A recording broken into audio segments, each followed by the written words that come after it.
Alors, bonsoir et bienvenue à SCC Hockey. Alors, aujourd'hui, ce n'est pas moi au bout du fil, mais bien Mathieu. Alors, Mathieu, salut. Comment ça va, Mathieu? Ça va très bien, toi? Ça va très bien, merci beaucoup. Alors, parfait. Aujourd'hui, une autre capsule de notre série de 30 formations. Alors, aujourd'hui, on parle des... Penguins de Pittsburgh. Mathieu, les Penguins de Pittsburgh, ton équipe, Eh oui. littéralement. C'est une équipe dominante dans l'association de l'Est. Tous le savent avec les Malkin et Crosby.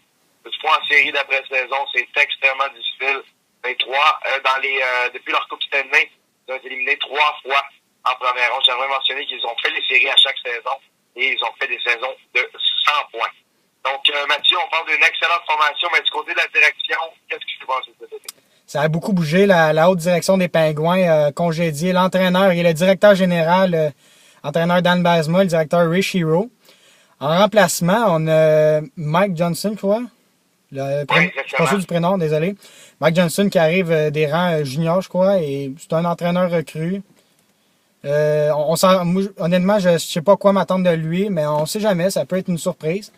Du côté du directeur général, tu peux en parler un peu, Mathieu, il arrive ancien directeur de la Caroline, c'est pénible pour lui. Alors, du côté de Jim Rutherford, on parle d'un DG qui n'a absolument jamais rien prouvé, qui a gagné une Coupe Stanley, on parle de chance ici, à mon humble opinion, la Coupe Stanley des Hurricanes de la Caroline en 2006 n'avait pas la formation pour remporter le trophée de tant convoité. Ça a été vraiment un coup de chance face aux Oilers en finale. Mais tout de même, il a gagné la Coupe Stanley, n'a jamais vraiment rien fait, pas trop bougé avec les Hurricanes de Caroline. Et c'est alors que Jim Rutherford s'amène à la barre d'une des équipes avec le plus de talent de la Ligue nationale. Mathieu, du côté du mouvement de joueurs cet été. C'est un pas très bon directeur, mais on peut pas lui reprocher de ne pas avoir bougé. Premièrement, durant le repêchage, il a échangé l'attaquant James Neal aux Prédateurs de Nashville en retour de Patrick Onvis et de Nick Sparling.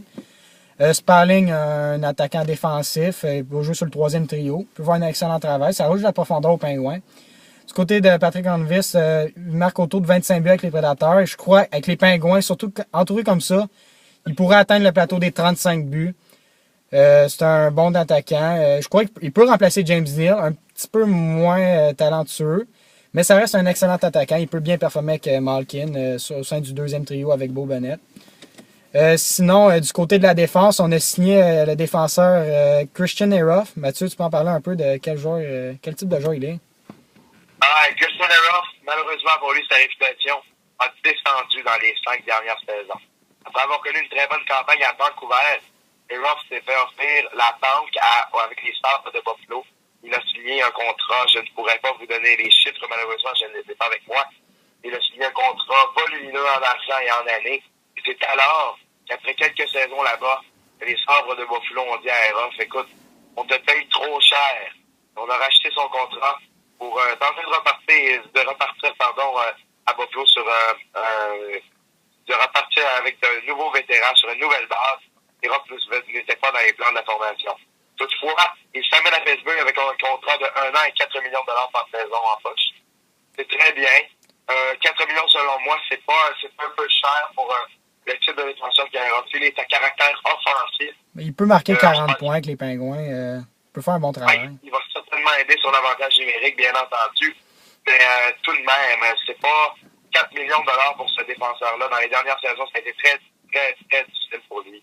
Donc, j'espère qu'il sera capable de remettre sa carrière sur les rails avec les Pingouins. Sinon, il y a eu des grosses pertes à défense. Matt Niskanen ainsi que Brooks Orpik qui ont quitté pour les Capitals de Washington. Niskanen, c'est un gros morceau pour les Pingouins. Il avait marqué autour de 45 points la saison dernière. En série, ça a été un gros morceau pour les Pingouins. On n'a pas vraiment, à part Ray Ruff, il n'y a personne qui a remplacé Brooks Orpik. Le reste de la défense, c'est Paul Martin qui fait toujours du bon travail. La saison dernière, il a été blessé, mais s'il reste en santé, il peut faire un bon travail. Sinon, il y a le jeune Simon Després, Mathieu. Després, d'après moi, il va avoir un poste régulier cette saison. Il peut faire un excellent travail. C'est un bon jeune. Il peut ajouter de la profondeur. Després, on parle de défenseur un peu plus offensif que défensif. Il est assez responsable, bien développé, il pourrait devenir complet. J'aimerais ajouter quelque chose sur Orpik et Niskanen. Vas-y, Mathieu. Pour les avoir vus jouer hier soir, Niskanen n'a rien cassé sur l'avantage numérique. selon moi, c'est bien parce qu'il joue à Pittsburgh, cette performance. J'étais assez déçu. On sait qu'on parle un gros défenseur. Et n'oublie pas la perte de Derek Engelland, qui a signé avec les Flames de Calgary. Donc, Mathieu, devant le filet, que se passe-t-il? C'est toujours le même gardien que j'ai de la misère avec lui, Fleury. J'ai beau aimer les Pingouins, mais Fleury, c'est pas mon gardien préféré. Il a été bon une seule série, les Pingouins ont gagné une seule série éliminatoire, pardonnez-moi. Et ils ont gagné la Coupe Stanley, sinon c'est pénible. Ça a parti avec contre les Flyers de Philadelphie au premier tour.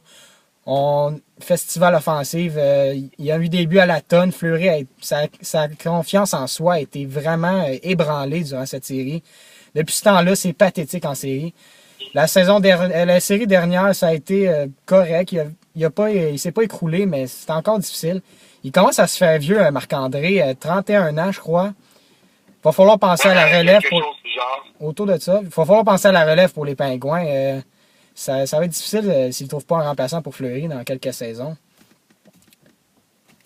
Sinon, Mathieu... il a 29 ans, Mathieu. 29, pardonne-moi. Mais c'est pareil, il se fait vieux. Il reste une année de contrat, je tiens à le rappeler. Peut-être qu'on va l'échanger d'ici la date limite des transactions. C'est une possibilité pour les Pingouins. Mais je pense que dès cet été, il aurait été temps de faire un mouvement de personnel devant le filet. Parce qu'on peut bien améliorer la défense. Après avoir perdu de gros morceaux, on reste avec le même gardien. Et moi, je ne crois pas, je vais être extrêmement honnête avec vous, je ne crois pas que les joueurs, des vétérans des Penguins de Pittsburgh ont tous totalement confiance en Marc-André Fleury. Surtout lors du grand tournoi printanier.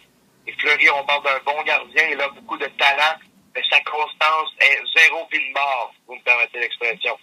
C'est vraiment un gardien qui, tu ne sais pas s'il sera bon ou pas. Un match, il est bon, l'autre, il l'est pas. Après ça, la pression, ça le fait craquer. Donc, selon moi, la relève est imminente. Thomas Greiss est son adjoint cette saison. Et on a perdu Thomas Vokoun. Greiss, on parle de gardien numéro 2. C'est vraiment gardien numéro 2. À la limite, un gardien numéro 1 de mineur. Et j'espère bien que pour lui, il sera capable de faire face à la pression lorsque Fleury ne performera pas. Greiss sera envoyé dans la mêlée. Sinon, les Pingouins vont finir probablement au premier rang encore. D'après moi, ça ne serait pas surprenant. Et ça, en série, c'est encore un point d'interrogation. On ne sait jamais. Ils sont toujours des aspirants en Coupe Stanley, mais ça dépend de ce que Fleury peut faire devant la cage des Pingouins. Alors Mathieu, c'est ce qui conclut notre capsule sur les Pingouins de Pittsburgh. Alors, je vous dis au revoir et à demain. À demain, Mathieu.